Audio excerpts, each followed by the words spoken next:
Welcome to Penrose Learning, where we make understanding easy. In this video, I will show you how to easily change the oil in your Chevy Equinox.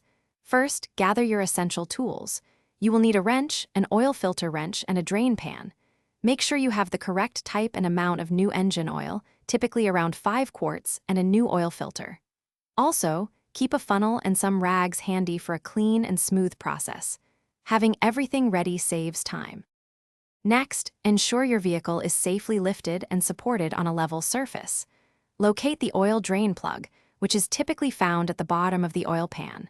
Position your drain pan directly underneath the plug to collect the used oil. Carefully remove the drain plug, allowing all the old, dirty oil to completely drain into the pan. This step usually takes about 10 to 15 minutes. Now, remove the old oil filter using your oil filter wrench. Before installing the new filter, apply a thin layer of fresh oil to its rubber gasket.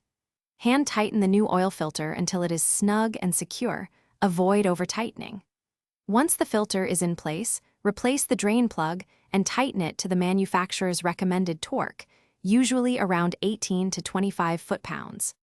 Finally, add the recommended amount of new engine oil through the oil fill cap, typically around 5 quarts. Start your engine and let it run for about 30 seconds, then check for any leaks around the new filter and drain plug.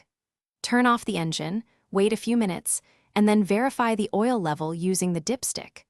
Remember to properly dispose of your used oil at an authorized recycling center.